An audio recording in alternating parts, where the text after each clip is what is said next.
இந்த வீடியோல நம்ம என்ன பார்க்க போறோம் அப்படின்னா சிஎம்ஏ இன்டர் குரூப் 2ல ஃபினான்சியல் மேனேஜ்மெண்ட் சப்ஜெக்ட்ல கேபிட்டல் பட்ஜெட்டிங் இல்லஸ்ட்ரேஷன் நம்பர் 22 தான் இந்த வீடியோல நம்ம பார்க்க போறோம். ஃபர்ஸ்ட் சம்ம ரீட் பண்ணிட்டு அதுல என்ன சொல்லியிருக்காங்களோ அதை நம்ம சின்ன நோட்ஸ் மாதிரி எடுத்துக்கலாம். அப்படிதான் நமக்கு சம்ம புட் பண்றதுக்கு ஈஸியா இருக்கும். Okay. Electronics private limited is considering a proposal to replace one of its machines. In this connection, the following information is available. So electronics private லிமிடெட்னு ஒரு கம்பெனி இருக்கு. அவங்க வந்து ஓல்டு மிஷின் ஒன்று வச்சிருக்காங்க. அதை வந்து ரீப்ளேஸ்மெண்ட் பண்ணலாமா வேணாமா அப்படின்னு சொல்லிட்டு பார்க்க போறாங்க. ஓகேங்களா. Next, the existing machine was purchased 3 years ago for 20 lakhs.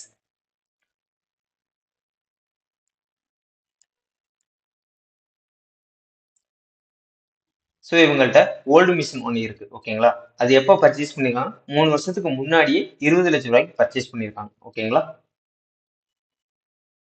3 years ago எவ்வளவு பர்ச்சேஸ் பண்ணிருக்காங்க? 20 lakhs.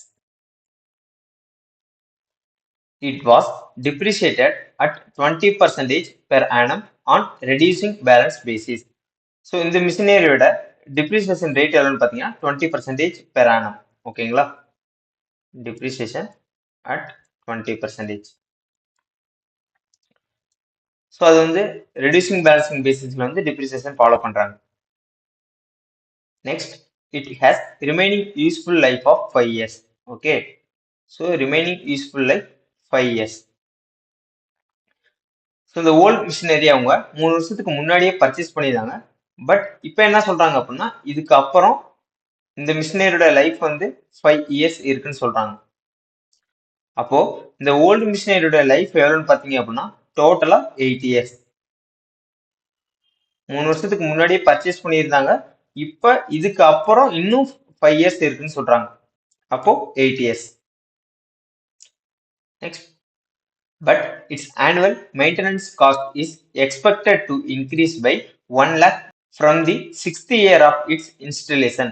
அப்போ இதுல என்ன சொல்றாங்க அப்படின்னா அப்படி நம்ம அந்த ஓல்டு மிஷினே நம்ம வச்சிருந்தோம் அப்படின்னா 6th இயர்ல இருந்து இதோட மெயின்டெனன்ஸ் காஸ்ட் வந்து நமக்கு 1 lakh இன்க்ரீஸ் ஆகும் அப்படின்னு சொல்லியிருக்காங்க. Next, its present realisable value is 12 lakh. ஓகேவா. அப்போ இந்த ஓல்டு மிஷின் அவங்க சேல்ஸ் பண்ணாங்க அப்படின்னா அட் தி எண்ட் எவ்வளவு பண்ண முடியும்? 12 lakh பண்ணலாம். Okay. Next, the company has several machines having 20% depreciation. So இந்த சம்மிலே பார்த்தீங்க அப்படின்னா முக்கியமான டேர்ம் வந்து இதுதான். ஸோ இந்த சம்மில் நம்ம டிப்ரிசியேஷன் எப்படி கால்குலேட் பண்ணணும் அப்படின்னா குரூப் 1ல நம்ம டைரக்ட் டாக்ஸ்ல படிச்சிருந்திருப்போம் பிளாக் ஆஃப் அசெட் கான்செப்ட். ஓகேவா. அதாவது same nature and same rate of depreciation இருந்துச்சு அப்படின்னா அதை வந்து நம்ம ஒரு பிளாக்கா நம்ம கன்சிடர் பண்ணி டிப்ரிசியேஷன் கால்குலேட் பண்ணுவோம். கரெக்டா. டைரக்ட் டாக்ஸ்ல அதே மாதிரி தான் இந்த சம்ல நம்ம கால்குலேட் பண்ண போறோம். ஓகே. அப்போ நம்ம டிப்ரிசியேஷன் வந்து பிளாக் ஆஃப் அசெட் கான்செப்ட்ல நம்ம டிப்ரிசியேஷன் கால்குலேட் பண்ணணும். Okay. Next, the new machine cost rupees 30 lakh and it's subject to the same rate of depreciation. அப்போ நியூ மிஷின் வாங்குறாங்க. Okay.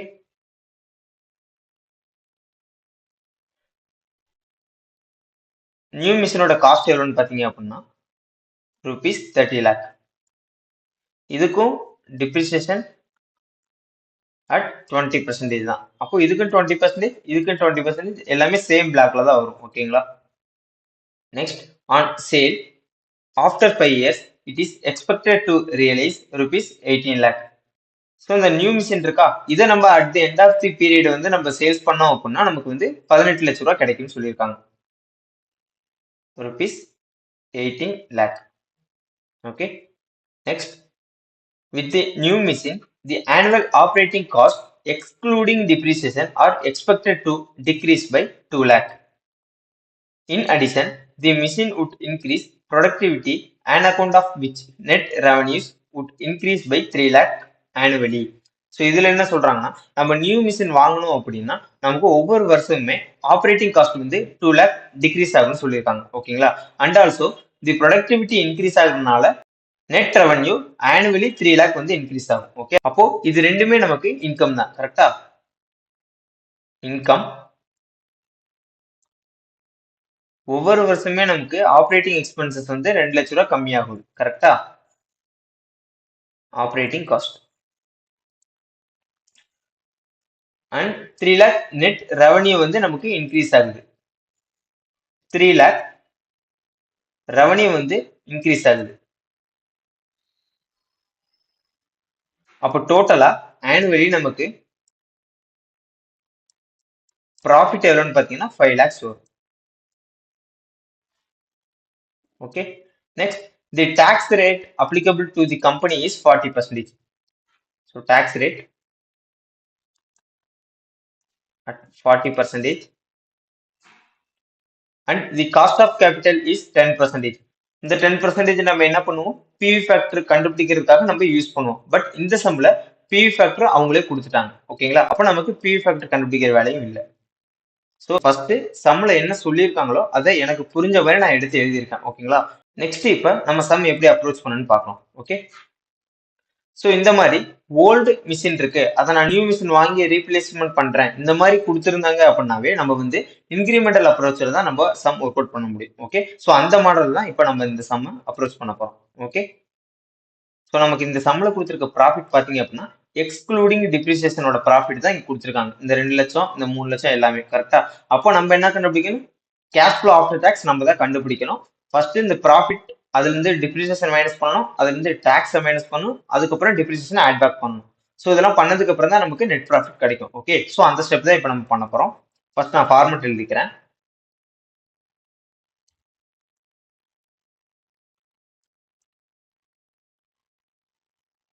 particulars year 1, year 2, year 3, year 4 and year 5. Okay. First profit before tax எவ்வளோ,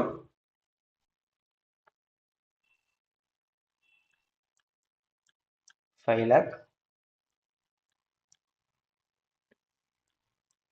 5 lakh. அடுத்து இதுல நீங்க முக்கியமா கவனிக்க வேண்டியது இங்க சொல்லியிருக்காங்க, அதாவது இப்ப நம்ம ஓல்டு மிஷின் வச்சிருந்தோம் அப்படின்னா நமக்கு வந்து ஒவ்வொரு வருஷமே ஆப்ரேட்டிங் எக்ஸ்பென்சஸ் வந்து 1 lakh இன்க்ரீஸ் ஆகும். கரெக்டா? அப்போ இப்ப நம்ம என்ன பண்ண போறோம், நியூ மிஷின் தான் வாங்க போறோம். ஓகே. அப்போ அந்த 1 lakh எக்ஸ்பென்சஸ் வந்து நமக்கு இருக்காது. கரெக்டா? அப்ப நம்ம 1 lakh எக்ஸ்பென்சஸ் பண்ண போறோம். அந்த எக்ஸ்பென்சஸ் இப்ப நமக்கு இல்ல அப்படின்னா அது நமக்கு ஒரு ரெவன்யூ தான். கரெக்டா? சோ இது வந்து எந்த இயர்ல இருந்து நமக்கு ஸ்டார்ட் ஆகும், 6th இயர்ல இருந்து. அப்போ ஃபர்ஸ்ட் 2 வருஷத்துக்கு நமக்கு இன்கம் வந்து ப்ராஃபிட் 5 lakh, 6th இயர்ல இருந்து நமக்கு 6 lakh. ஓகேங்களா? So first year 5 lakh, second year 5 lakh, இது வந்து 6th இயர். கரெக்டா? ஆல்ரெடி 3 வருஷம் முடிஞ்சிருச்சு, இது 4வது வருஷம் 5, 6, 7, 8. ஓகே. அப்போ 6th இயர்ல இருந்து நமக்கு 1 lakh ஆட் ஆகும். 6 lakh, 6 lakh, இங்கே 6 lakh. ஓகே. ஸோ நெக்ஸ்ட் இதுல இருந்து நம்ம என்ன பண்ணணும், டிப்ரிசியேஷனை லெஸ் பண்ணுவோம். ஓகே. டிப்ரிசியேஷன் எப்படி கால்குலேட் பண்ணணும்னு இப்போ பார்க்கலாம்.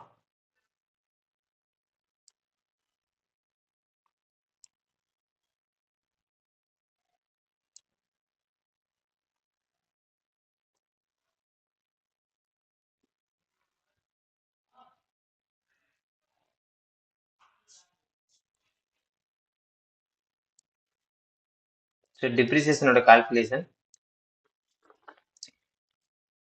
ஸோ டிப்ரிசியேஷன் பார்த்தீங்க அப்படின்னா நம்ம block of asset concept use பண்ணி தான் நம்ம கண்டுபிடிக்கணும். ஓகேங்களா? அப்போ ஓப்பனிங் டபிள்யூடிவி,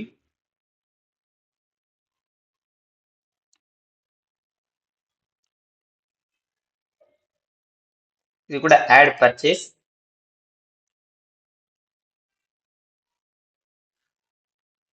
பிளஸ் சேல்ஸ். ஸோ ஒரு வேல்யூ கிடைக்குமா, அதான் நம்மளோட க்ளோசிங் டபிள்யூடிவி. ஸோ அந்த வேல்யூல இருந்தா நம்ம டிப்ரிசியேஷன் கால்குலேட் பண்ணணும். ஓகே. ஸோ நம்ம கொடுத்துருக்க சம்ல ஓப்பனிங் டபிள்யூடிவி என்னன்னு நமக்கு தெரியாது. கரெக்டா?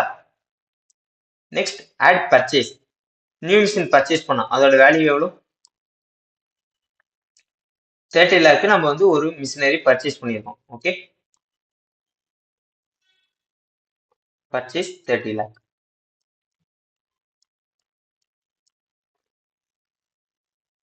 Next, sales. சேல்ஸ் பார்த்தீங்க அப்படின்னா ஓல்டு மிஷினை நம்ம at the end of the period வந்து 12 லேக்குக்கு நம்ம சேல்ஸ் பண்ணியிருப்போம். Okay, plus 12 lakh.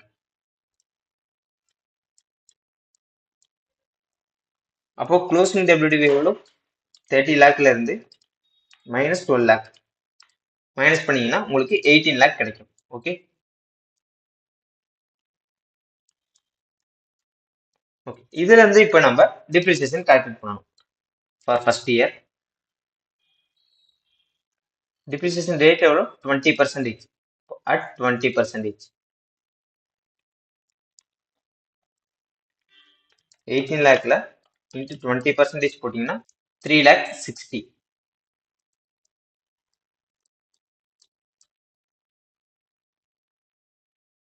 ஸோ இந்த 18 லேக்ல இருந்து இந்த 3,60,000 மைனஸ் பண்ணீங்கன்னா உங்களுக்கு 14,40,000 கிடைக்கும். Okay, 14,40,000. Next second year at 20%. Next இந்த 14,40,000ல 20% போட்டிங்க அப்படின்னா உங்களுக்கு 2,88,000 கிடைக்குது. 2,88,000. ஸோ இது ரெண்டையும் மைனஸ் பண்ணோம் அப்படின்னா நமக்கு ஸோ 14,40,000 மைனஸ் 2,88,000 மைனஸ் பண்ணோம் அப்படின்னா நமக்கு 11,52,000 கிடைக்குது. ஓகேங்களா, 11,52,000. Next third year at 20%. இந்த 11,52,000ல இன்டூ 20% போட்டிங்கன்னா 2,30,400 கிடைக்கும்.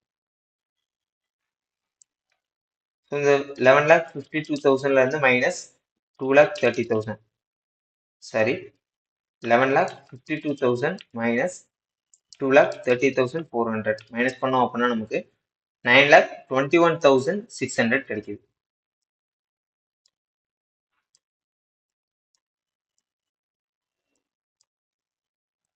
Next, fourth year at 20%. 9,21,600 into 20% போட்டிங்கன்னா 1,84,320 கிடைக்குது. Next, 9,21,600 minus 1,84,320 மைனஸ் பண்ணோம் அப்படின்னா நமக்கு 7,37,280 கிடைக்குது. Next fifth year at 20%. 7,37,280 into 20% போட்டிங்கன்னா உங்களுக்கு 1,47,456 கிடைக்குது. ஓகேவா, ஸோ நெக்ஸ்ட் இந்த 7,37,280 மைனஸ் 1,47,456 மைனஸ் பண்ணீங்கன்னா உங்களுக்கு 5,89,824 கிடைக்குது. ஓகே, இப்போ நம்ம 5 வருஷத்துக்குமே டிப்ரிசியேஷன் கால்குலேட் பண்ணியாச்சு. ஓகேவா, 1 2 3 4 and 5. இப்போ இதுதான் நம்மளோட டிப்ரிசியேஷன் வேல்யூ. ஓகே, ஸோ இதை அப்படியே நம்ம ஃபார்மேட்ல ஃபிட் பண்ணிடலாம்.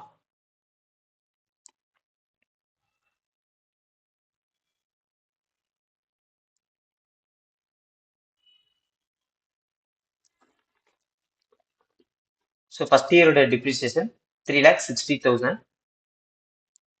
3,60,000. செகண்ட் இயரோடது 2,88,000.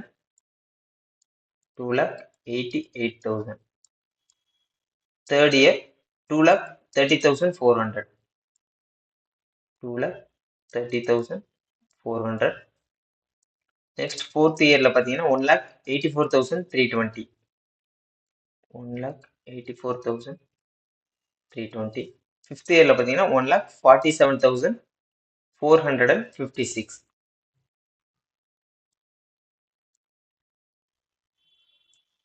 Okay.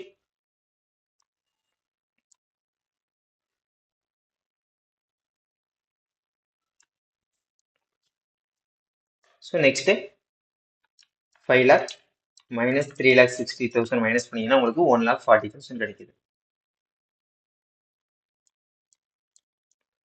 Next 5 lakh minus 2 lakh 88,000 minus பண்ணீங்கன்னா 2 lakh 12,000.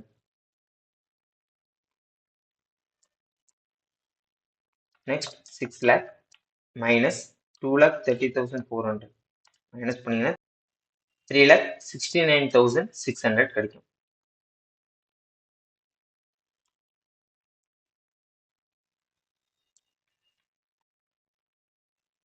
சரி, நான் இங்க 60,000 தான் போட்டிருக்கேன்.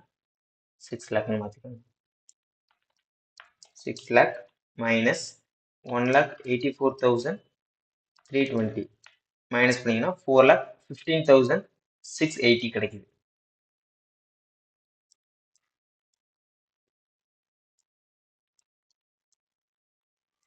Next 6 lakh minus 1 lakh 47,456 minus பண்ணீங்கன்னா 4 lakh 52,544 கிடைக்குது.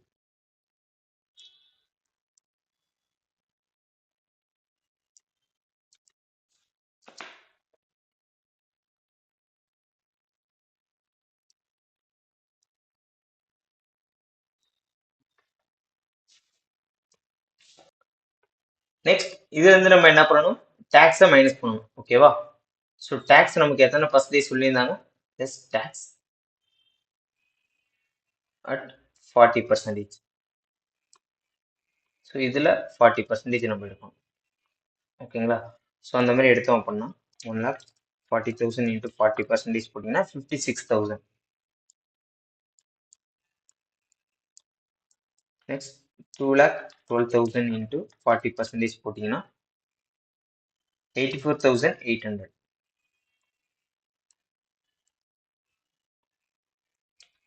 நெக்ஸ்ட் 3,69,600 இன்ட்டு 40% போட்டிங்கன்னா உங்களுக்கு 1,47,840 கிடைக்குது.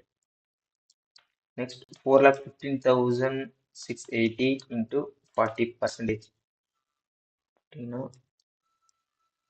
1,66,272. நெக்ஸ்ட் 4,52,544 இன்ட்டு 40% போட்டிங்கன்னா 1,81,018 கிடைக்கும். ஓகேங்களா?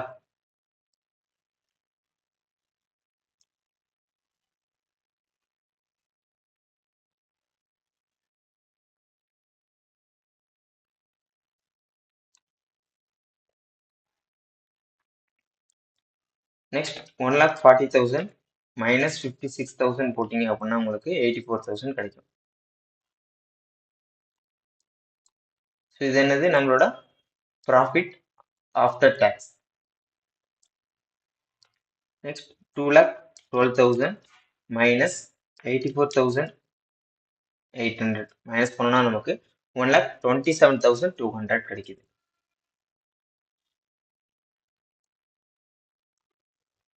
நெக்ஸ்ட் 3,69,600 மைனஸ் 1,47,840 மைனஸ் பண்ணோம்னா 2,21,760 கிடைக்குது. நெக்ஸ்ட் 4,15,680 மைனஸ் 1,66,272 மைனஸ் பண்ணோம்னா 2,49,408 கிடைக்குது. Next 452,544 minus 18,10,18. ஸோ மைனஸ் பண்ணோம்னா நமக்கு 2,71,526 கிடைக்குது.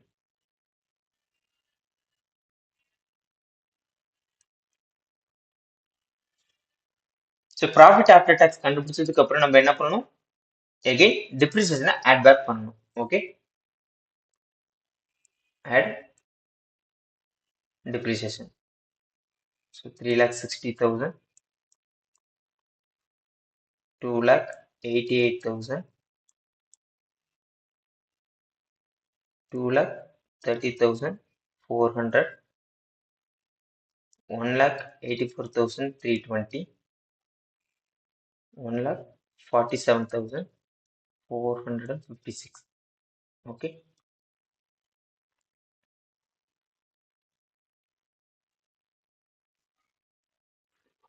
So ரெண்டையும் ஆட் பண்ணலாம். 84,000 plus 3,60,000 ஆட் பண்ணோம் அப்படின்னா நமக்கு கேஷ் ஃப்ளோ ஆஃப்டர் டேக்ஸ் கிடைச்சிரும் 4,44,000.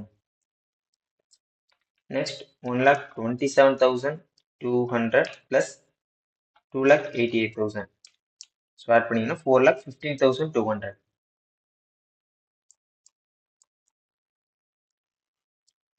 Next 2,21,760 plus 2,30,400. So add பண்ணீங்கன்னா 4,52,160 கிடைக்கும்.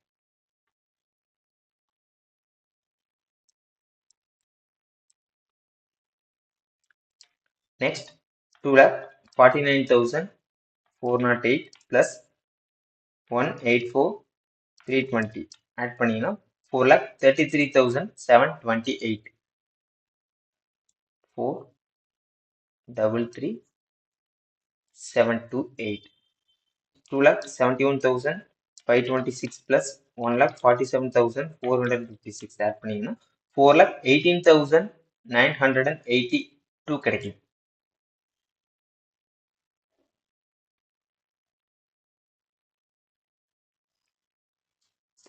இப்போ நம்ம 5 இயர்ஸோட கேஷ் ஃப்ளோ ஆஃப்டர் டேக்ஸ் கண்டுபிடிச்சாச்சு. ஓகே, நெக்ஸ்ட் என்ன பண்ணணும் அப்படின்னா மறக்காம சம்முல வந்து ஒர்க்கிங் கேபிட்டல் ஆர் ஏதாச்சும் ஒரு நம்ம அசட்டை சேல்ஸ் பண்றோம் அப்படின்னா அந்த ரெண்டு வேல்யூவுமே நம்ம at the end of the period வந்து ரெக்கவர் பண்ணிடுவோம். ஓகேவா? ஸோ என்ன வேல்யூவுக்கு சேல்ஸ் பண்றோமோ அந்த சேல்ஸ் வேல்யூ இன்ட்டு அந்த 5th இயரோட ஆனுவிட்டி ஃபேக்டர்னால மல்டிபிள் பண்ணி நம்ம ரெக்கவர் பண்ணணும்.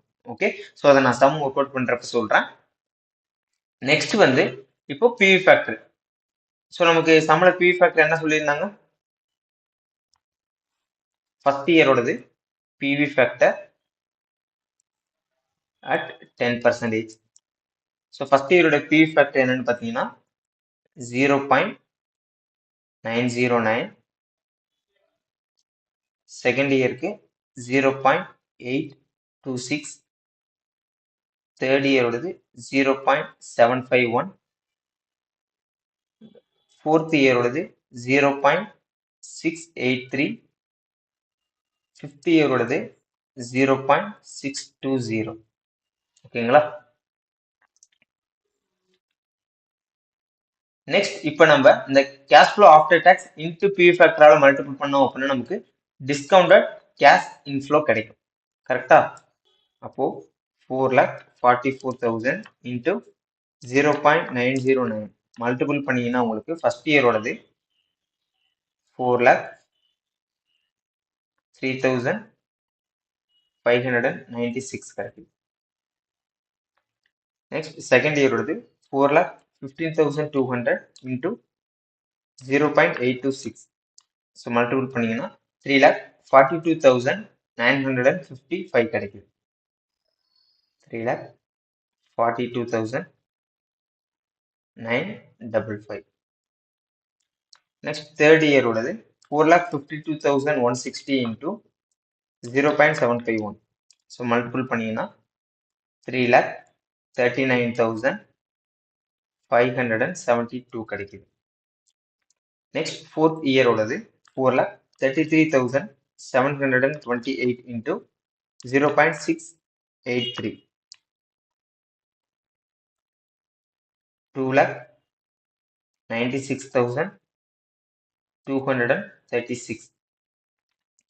நெக்ஸ்ட் ஃபிஃப்த் இயரோடது 4,18,982 into 0.620.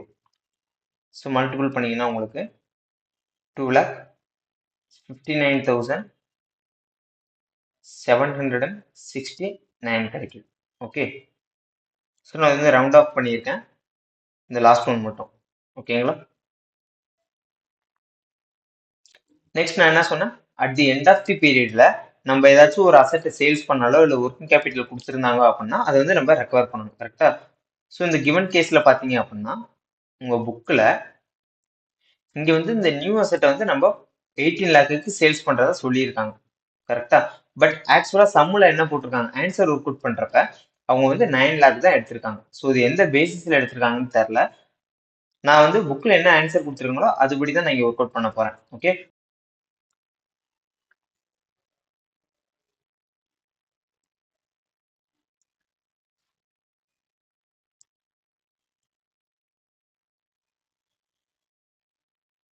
salvage value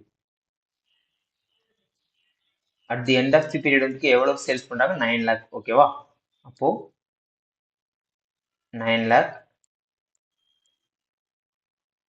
into 5th இயரோட PV ஃபேக்டர் எவ்வளவுன்னு பாத்தீங்கன்னா 0.620. ஓகே, ஸோ இது ரெண்டு மல்டிபிள் பண்ணணும். 9 லேக் இன்டூ 0.620. ஸோ மல்டிபிள் பண்ணீங்கன்னா 5,58,000 நமக்கு கிடைக்குது. ஓகே, 5,58,000 நமக்கு கிடைக்குது. ஸோ நெக்ஸ்ட் நம்ம என்ன பண்ண போறோம் அப்படின்னா இந்த டிஸ்கவுண்டட் கேஷ் இன்ஃப்ளோ இது எல்லாத்தையுமே ஆட் பண்ண போறோம். Okay, so summation of discounted cash inflow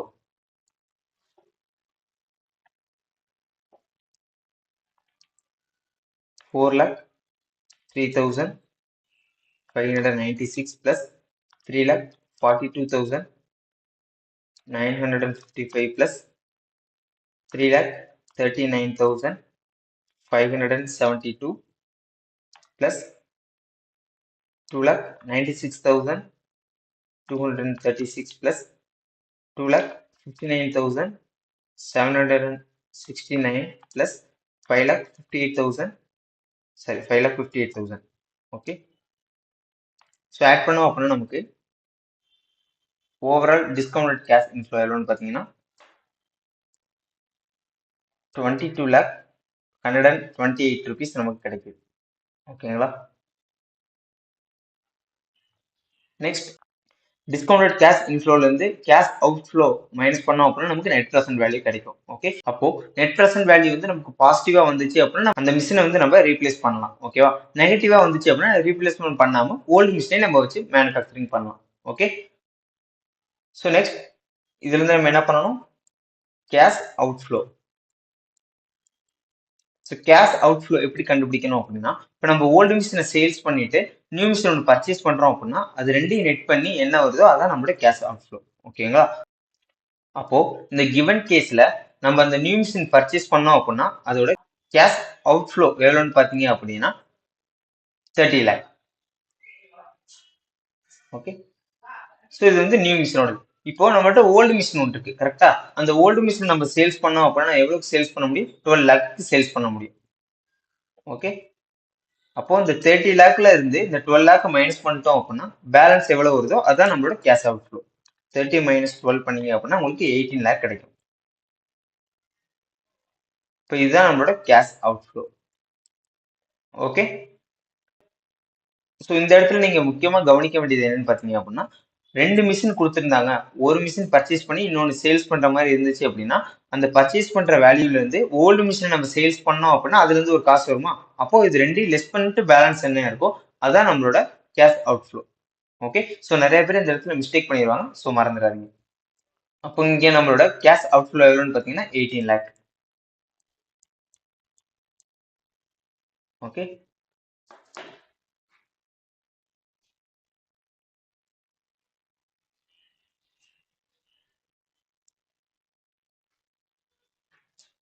so இப்போ இது ரெண்டையும் மைனஸ் பண்ணீங்க அப்படின்னா உங்களுக்கு நெட் ப்ரெசென்ட் வேல்யூ கிடைக்கும்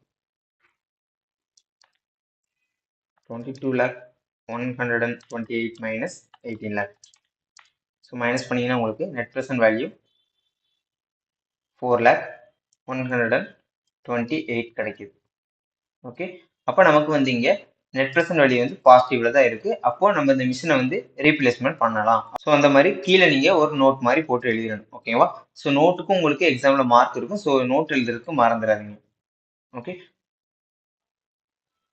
ஸோ இந்த சம்மில் நீங்கள் இம்பார்ட்டண்ட்டாக இங்கே பார்க்கணும்னு சொல்லிட்டு நான் மறுபடியும் ஒரு ரிவைஸ் பண்ணுறேன், செக் பண்ணிக்கோங்க. ஓகேவா?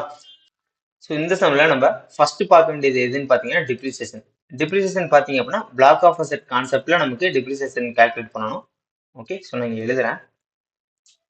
ஃபர்ஸ்ட் ஒன் பார்த்தீங்க அப்படின்னா இந்த சம்மில் நீங்கள் டிப்ரிசியேஷன் கால்குலேஷன் தெரிஞ்சிருக்கணும். ஓகேவா? நெக்ஸ்ட் எல்லா சம்லையும் நமக்கு நெட் ப்ராஃபிட் வந்து டைரக்டா கொடுத்துரும். பட் இந்த சம்ல வந்து அவங்க அப்படி கொடுக்கல.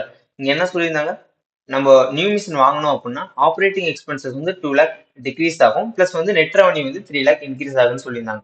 அப்போ அதுதான் நம்மளோட நெட் ப்ராஃபிட்டா எடுத்து போடணும். ஓகே, ஸோ இதுலயும் இன்னொரு பாயிண்ட் என்னன்னு பாத்தீங்க அப்படின்னா இங்க சொல்லியிருந்தாங்க, அப்படி நம்ம ஓல்டு மிஷினை யூஸ் பண்ணோம் அப்படின்னா 6th இயர்ல இருந்து நமக்கு 1 லேக் ஆப்ரேட்டிங் எக்ஸ்பென்சஸ் வந்து இன்க்ரீஸ் ஆகும்னு சொல்லியிருந்தாங்க. ஓகே, அப்போ நம்ம இந்த சம்ல ஓல்டு மிஷினை நம்ம எடுக்கல, கரெக்டா? அப்போ அந்த 1 லேக் ஆகிற எக்ஸ்பென்சஸ் வந்து நமக்கு இப்போ இனிமேல் நடக்காது. அப்போ அந்த 1 லேக் கம்மியாகுதா, அதுவும் நமக்கு இன்கம் தான். ஓகே, அப்போ 6th இயர்ல இருந்து நமக்கு 1 லேக் இன்க்ரீஸ் ஆகுது, 5 லேக்ல இருந்து 6 லேக்கா நமக்கு ப்ராஃபிட் ஆகுது. ஓகே, ஸோ அந்த செகண்ட் பாயிண்ட் இங்க பார்க்கணும் ப்ராஃபிட்ல. ஸோ நெக்ஸ்ட் தேர்ட் பாயிண்ட் என்ன பார்த்தோம், இந்த சேல்ஸ் வேல்யூ எடுக்கிறது. ஓகே, ஸோ இங்க இருக்கு. ஸோ இது பார்த்தீங்க அப்படின்னா கொஸ்டின்ல 18 லேக் கொடுத்துருக்காங்க, பட் ஆன்சர் ஒர்க் அவுட் பண்றப்ப நமக்கு 9 லேக் போட்டிருந்தாங்க. ஓகேவா? ஸோ இது எந்த பேசிஸ்ல போட்டிருந்தாங்கன்னு தெரியல. நான் ஆக்சுவலா ஆன்சர்ல என்ன ஒர்க் அவுட் பண்ணிருக்காங்களோ அதை வச்சு நம்ம போட்டாச்சு. ஓகே, சேல்ஸ் வேல்யூ வருது. நெக்ஸ்ட் ஃபோர்த் ஒன் என்னன்னு பார்த்தீங்க அப்படின்னா இந்த கேஷ் அவுட்ஃப்ளோ.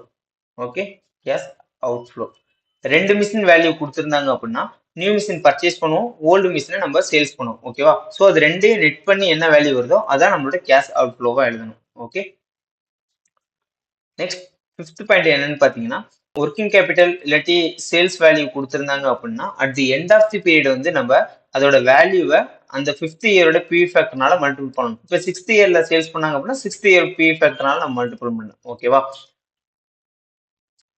சால்வேஜ் வேல்யூன்னு எழுதுறேன்.